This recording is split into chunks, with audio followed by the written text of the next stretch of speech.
Hi.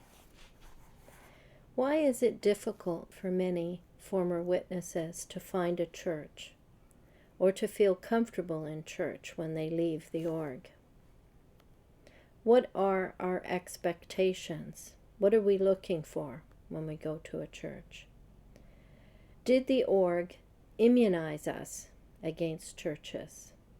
Do we carry away with us views about the churches that we got from Watchtower literature? Do we look for churches based on Watchtower standards? 5 identifying marks of the one true religion, a list they compiled. Dr. Bergman identifies what former witnesses experience on a search for a new spiritual home. So I wanted to read that to you. As a witness, one learns to look at the world in a certain way. This way is reinforced by one's daily association, attending 5 meetings per week, and the large amount of reading of Watchtower literature that is typical of the average witness. This is reinforced by international network of brothers and sisters, and the feeling of unity throughout the world among witnesses in good standing. When the writer visited Europe, no matter what city he was in, if he was able to locate a kingdom hall, he immediately had a place to stay, a first-class tour of the city, and a dozen new friends. A demarcation exists between witnesses and non-witnesses. A demarcation exists between witnesses and non-witnesses that is sharper than exists in most all churches. Witnesses stand as different in many ways from all other churches, and they emphasize these differences, stressing that if you leave the Watchtower, no religion like them exists. Thus, there is no spiritual home to go to. Thus, for this reason, the adjustment process is quite difficult.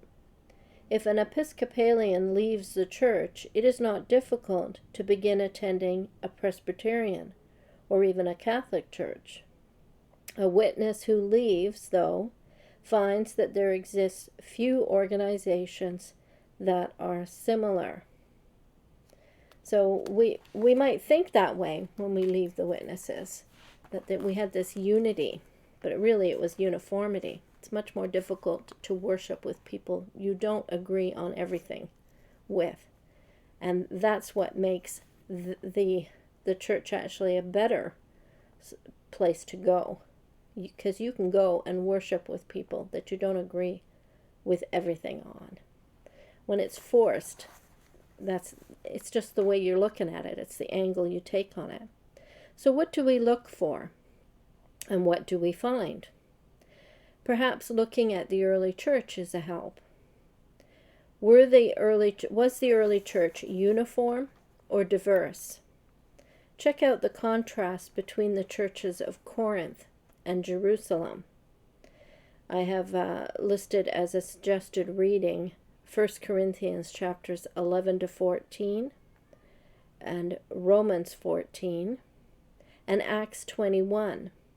Acts 21 has a description of the Jewish believers and the fact that they still kept the law, they still kept the Sabbath, and they still attended temple. So there was a big difference between churches because they had different sensibilities depending on their background. Were the early churches clean or messy? Again, read the 2 letters of Corinthians, and you see a lot of mess and even moral problems. Theological problems existed among churches as well. That's where, it helps to read things like Romans chapter 14. And the epistles. The epistles address problems that exist in the churches that they're contacting or giving a letter to.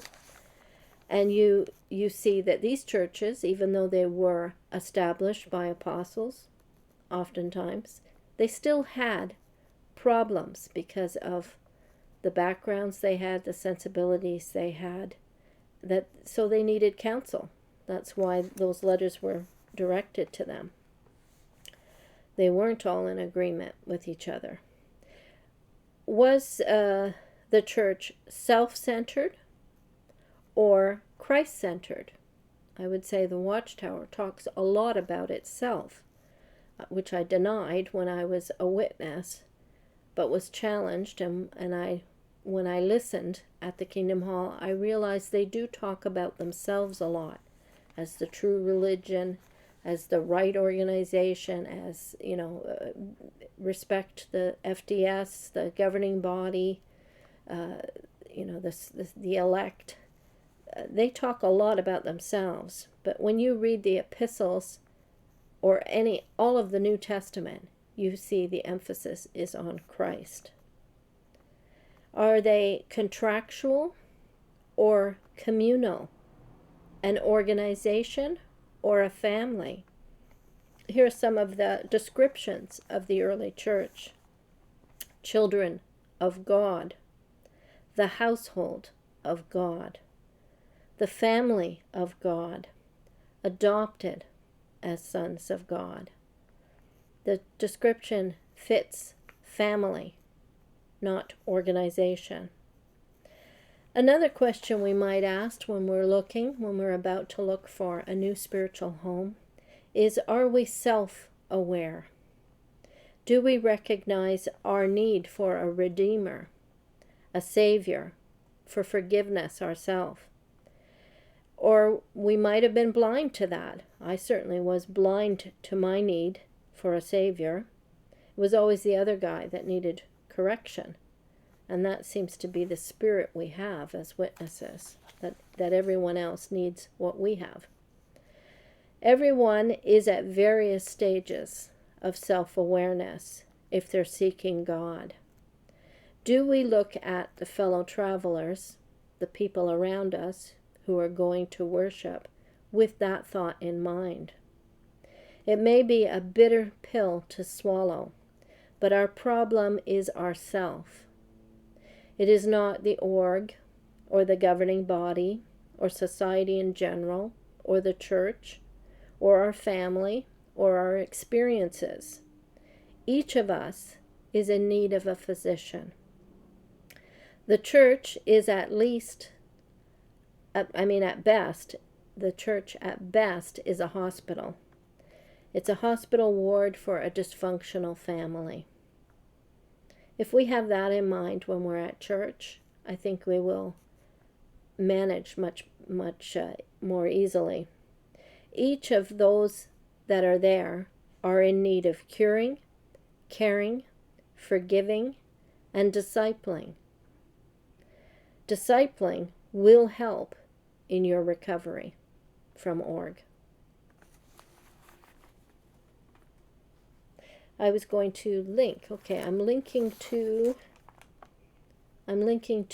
what do ex-Jehovah's Witnesses expect from the true church, where wheat and weeds grow together and Christ is the judge. That's based on a reading I did from J.C. Ryle's book, New Birth. And the second one that I wanted to link to was why this former JW, that's me, loves C.S. Lewis. Are you standing in the hall? So this is about a description of what church, looking for churches is like for most people. And that's based on a reading from Mere Christianity.